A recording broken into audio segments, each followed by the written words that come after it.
It's going to be imperfect, and I know this. I guess it's time to embrace it.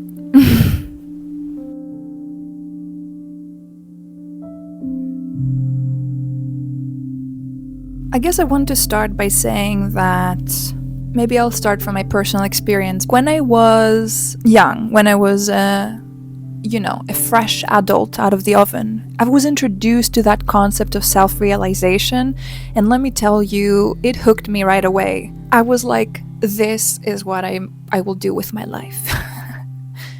Not just that, but it was just such a fascinating topic for reaching a state that sounded so good. And of course, back then, my understanding of it was just super linear, that I one day would get to that place and then I could live life as this self-actualized person. And oh, what a fantastic idea. What an appealing prospect, isn't it? Of course, things are not like that.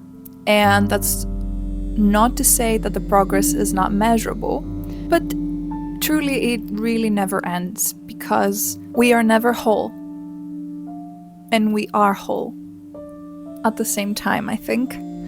I think that we are whole, but it always takes movement in order for us to experience that wholeness.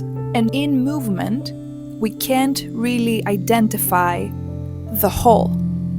That got me really impatient about reaching that state. And I consumed a lot. All the psychological theories, self-help, improvement. And with every bit of knowledge I was internalizing, I would get all the more impatient, because deep down I knew, I could feel that I wasn't there yet. There is a vague location, of course. It becomes very solid sometimes. It feels solid.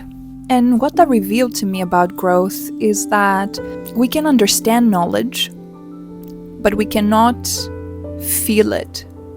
We cannot embody it. And this is something I actually also learned in acting, because you can analyze a character to the end of your days, in this instance, yourself.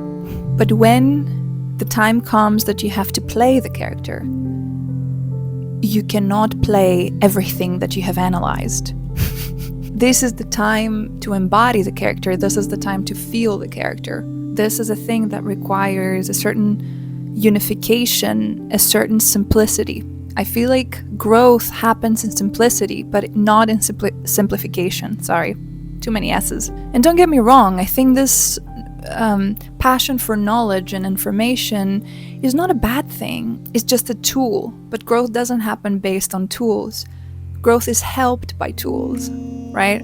You might, go and learn everything that there is to know about psychology or spirituality, and then still resist treating yourself with compassion. I would argue, stop consuming, stop learning for a bit. Make this your new habit, because that's all it is a habit. The moment that something happens and you judge yourself, for example, just give it a moment and say, oh, that's my new habit that I'm practicing right now. How can I speak to myself in a compassionate way? Mastering that habit, that practice, will give you it will be a leap. It will not just be something new you learned. It will be a freaking leap. So one thing that I learned in my 20s is that you cannot force growth. And when you have really high standards on yourself, you might actually miss all the ways in which you actually have grown already. And that is a shame. That is a shame. And of course, it's also kind of a cosmic law, because everything in this universe is in constant motion. One might say toward disarray, but that's another topic for another time, perhaps. So with everything in constant motion, you're never really static. But I think that the only way to guide it is to be in alignment with it. And I just think that we gain so much by simply looking inward. This is a more grounded type of growth. It is undeniably yours. It is undeniably your wisdom about yourself. It is not measured by the goals that we set every month. If it is measured, I would rather say it is measured by how we set these goals. How much do we consider and include who we are when setting them? The decisions we make must come from this center. That's sort of where the wisdom comes, together with the patience, because you do not force yourself to improve anymore, and you don't force yourself to be somebody else entirely. You start feeling naturally what you're growing into. Imagine your growth in chapters. Think of growth as spheres that are interconnected, and each one flows into the next. You see your patterns in there, and these patterns keep coming back, oftentimes, just with different phases.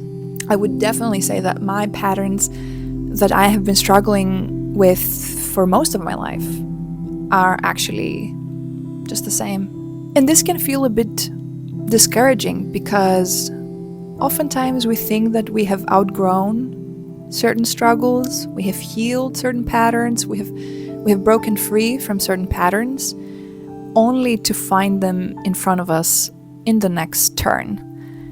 Just maybe in another form, disguised differently, but it's the same self-doubt, just applied somewhere else right now.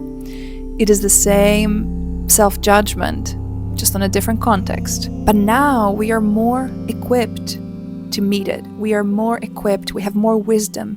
Perhaps we have more tools to navigate it. And the next time that I will get there, I will be able to recognize it and to say, I know you, old friend. What are we going to do with you this time?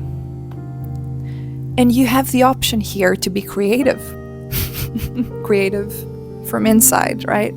And that, of course, doesn't mean that we will always have absolute clarity. I mean, where would be the fun in that?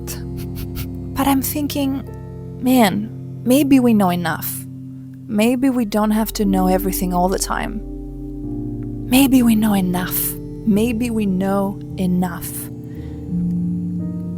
I'm just repeating it for myself right now. And that truth in itself is grounding. So that's the video for today, a little bit more spontaneous this time. If any of this resonates, leave a comment down below. Let me know. Open a conversation, why not? Have a lovely week, take care of yourselves, and stay playful and curious. Till next time, toodaloo!